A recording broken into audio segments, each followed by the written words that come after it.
and with us, your teacher for today, or you can call me Teacher Jack or Teacher Cam. So, before we will start, please stand up our prayer.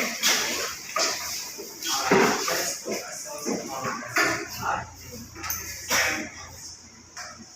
Our Father, who art in heaven, hallowed be thy name, your kingdom come, your will be done on earth. Give us this day our daily bread, and forgive us our sins, as we forgive those who sin against us. Do not bring us into test, but deliver us from evil. Father is and the Holy Spirit. Amen. So good morning once again. Good morning, Teacher John. Good morning, classmates. We're glad to see you today. Mabuhay!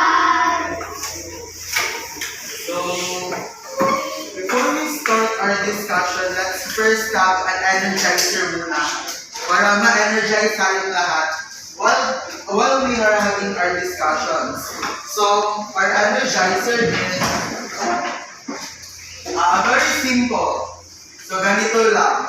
Lean forward, lean backward, to the left, to the right, stand up, sit down, to the left, to the right, lean forward, lean backward, to the left, to the right, stand up, sit down, to the left, to the right.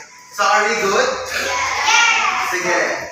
1, 2, 3. Lean forward, lean backward, to the left, to the right. Stand up, sit down, to the left, to the right. Lean forward, lean backward, to the left, to the right. Up, sit down, to the left, to the right. Love, steady. Love, steady. When no one else will stand. Love, steady. Love, steady. When no one else will stand. Love, steady. So, for challenge, no? So, let's make it faster. So, kung sino yung mahuli, so sila yung mag-represent dito sa harap. So,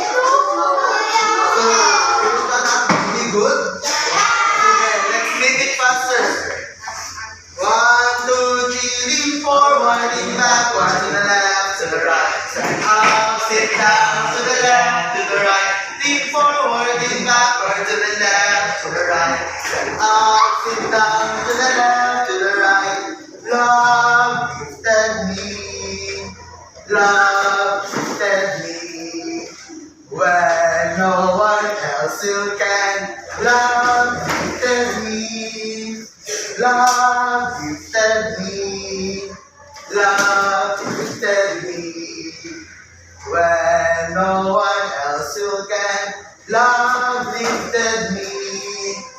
So, na-energize na ba lahat?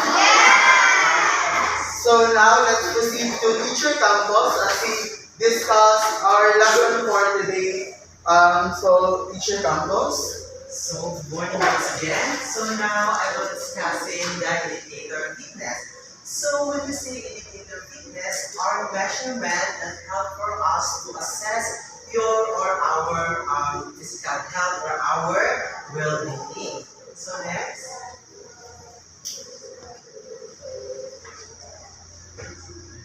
So, can someone tell something about the following pictures? So, anyone say yes? So, just give me a number. From 1 to 30. Just, just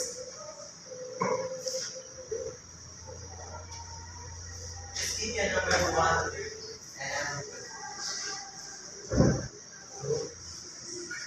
so, now,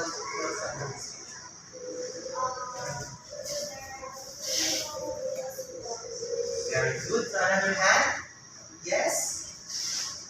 Number 4.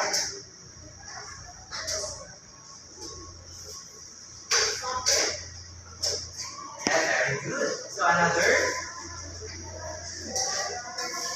So, number 2.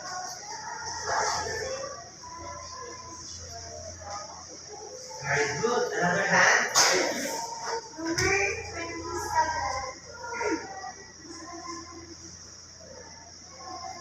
Alright. Cheese exercise. Very good. Another is Number 10. okay, number 10. Throwing a basketball. Very good. Another hand.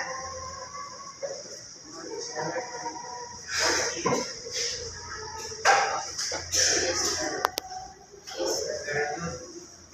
Number 9. Okay, number 9. Is using his feet. Very good. And last. 30. Very good. So let's give them a round of applause. Okay, let's move forward next. So what can physical activities do to our body? First is reduce your body weight. So reducing our body weight primarily involves creating a calorie deficit, which means consuming fewer calories that our body needs to maintain its current weight.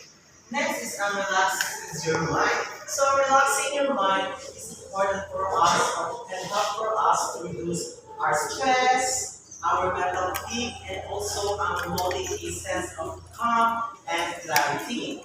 Next is deep fun and enjoyment. So physical activity can give for us a fun and enjoyment by offering a sense of our achievement, our social interaction with others, or how we can interact with other people, and also our mental relaxation.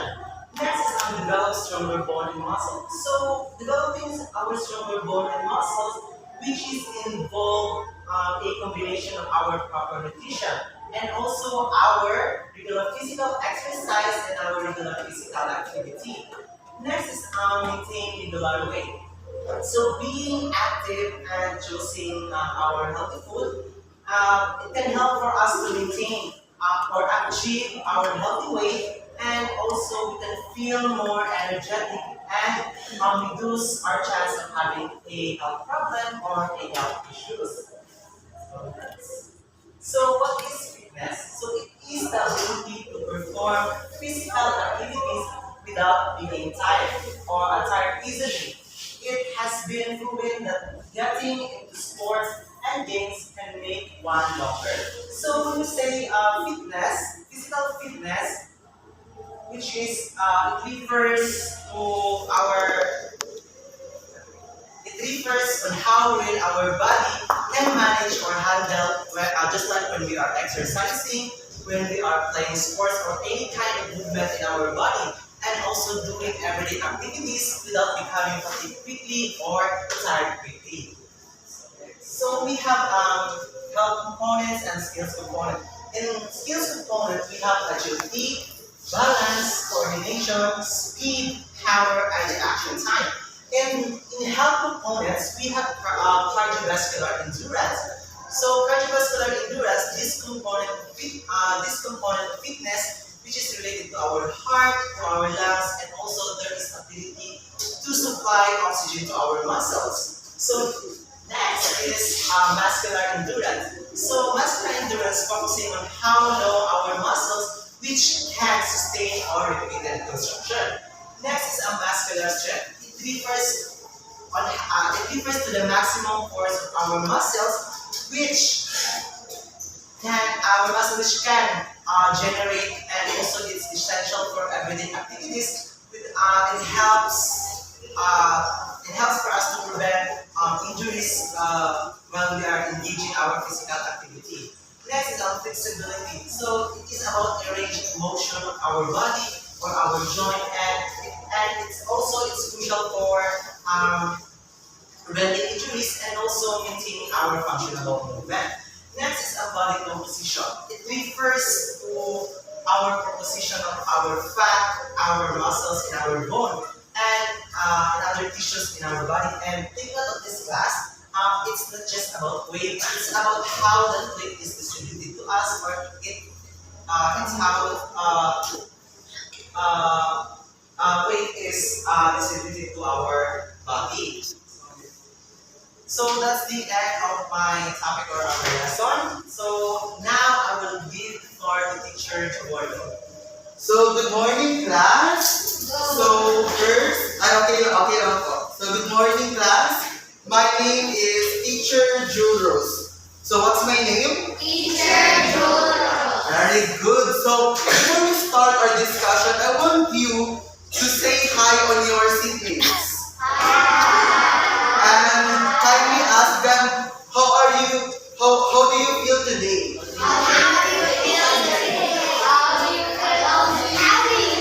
So, good. So, let's start our discussion now.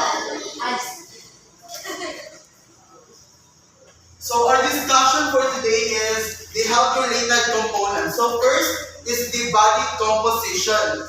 So what is the body composition? It is the amount of fat in your body compared to the body mass.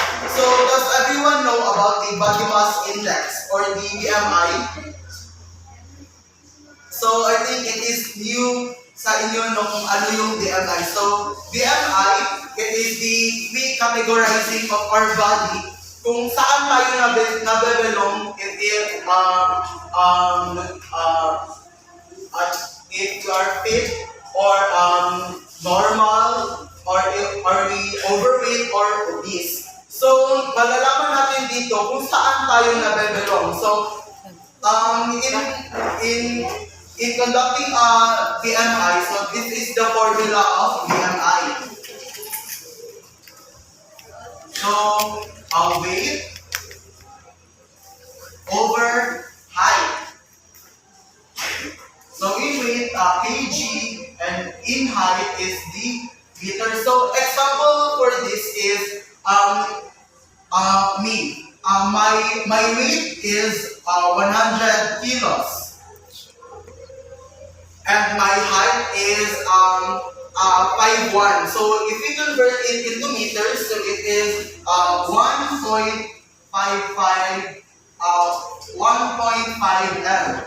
So squared pala ito. So squared.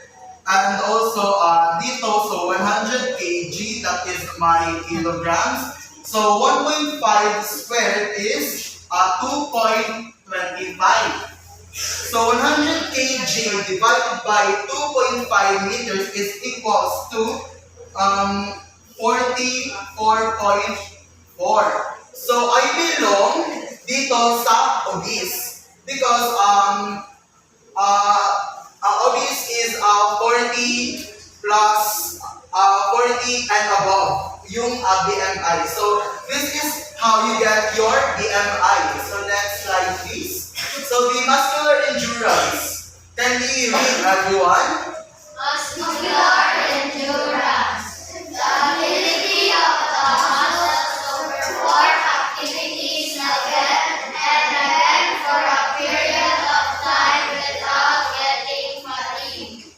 So it talks about the how long or kung gaano kahaba mo magagawa na particular exercise. For example, I'll be doing 10 squats in 3 sets. So, yung 10 squats na yun lang yung magagawa ng body ko because pagod na yung body ko in 3 sets. So, I'll be doing 1, 2, 3, 4, 5, 6, 7, 8, 9, 10 in 3 sets. So, yun lang yung makakaya ng body ko because our muscle is contracts over time.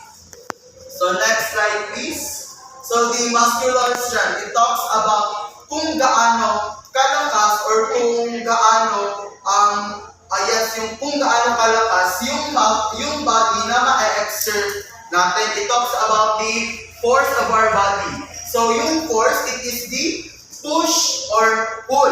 So for example, excuse me teacher. So for example, this is a chair, so I'll be pushing this chair. So what is that? Force. It is the force, and that force is under for muscular strength. And I'll be pulling this chair. Is that also a muscular strength? Yes, very good. And if I lift this chair, is it muscular strength? I am exerting energy. So that I can lift this chair, I can pull this chair, or I can push this chair. So, can we combine the muscular strength and the muscular endurance? So, yes. Why? Because yung sinabi ko kanina, muscular endurance talks about the time. Kung gaano mo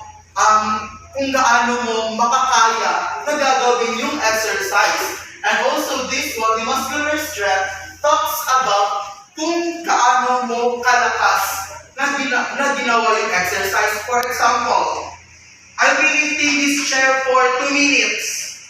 Is that muscle? I mean, that is muscular and endurance. Because it measures the time yung muscular endurance. Diba? So, yung muscular strength, I am lifting this chair. That is muscular strength. Very good. So, next slide, please. So, last is the flexibility. It is the capacity of your body to stretch or to length. For example, sino na nakita dito na nag-yoga? Sa gym. So, di ba ano yung ginagawa ng mga tao na nag-yoga? Yes po. Di ba stretching? They stretch their body like this or like this. Di ba? Yes po. For the contortionist? Yes. So, yes po. Yes, they bend their body like this plate or di ba they uses yoga mat, di ba? Para ma-enhance nila yung flexibility nila, di ba? So, di ba kung makikita natin yung mga taong nag-yoga, di ba? Like do this. Because they are stretching their bodies in length na in a way na it is pain-free. Kung hindi natin kaya, so wag natin gawin because it will lead us to injury. Yes, yung sakit. So, kung ano lang yung makakaya ng body natin na ma-exert, so yun lang po yung gagawin natin. So, in flexibility then, it also contributes na maiwasan natin yung muscle stiffness para maging flexible tayo and also our joints na mag-improve. So, next slide please. So, before we have our activity, so let's first mag-recap muna tayo. So, what is muscular endurance? Yes? How long your muscle can Yes, how long? So, it measures the time kung gaano mo makakayang gawin yon. So, for example, I'll be doing 3 laps in the UMO1. So, for 3 laps, yun lang yung makakaya ko. So, what is muscular strength? Anyone? What is muscular strength? Yes po, what is muscular strength? Yes po.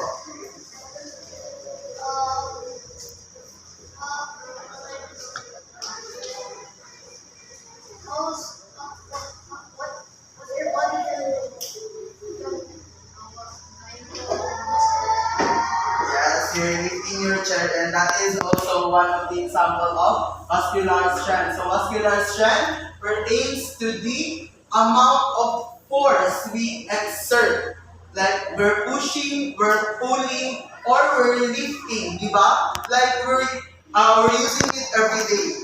Like if we're going to lift our bag, so di ba we use strength para ma-lift natin yung bag natin. Or like we're opening a door, di ba? We're pulling the door or we're pushing the door para makapasok tayo. And lastly, what is flexibility? Yes po. Yeah, very good. So it is stretching or lengthening our body. So let's have an activity. So can we group? So this activity it will be divided into 2 groups lang, no? So this is the first group, and this is the second group. So there are jumbled words, and you must unscramble the words below. So sing it out. This first letter or first word. Yes. Fitness. Is this fitness? Yes. Yes, very good. So second, what word is this? Assessment. Lovely. So it is assessment. So for the third, yes po. So okay lang. Yes. Yes po.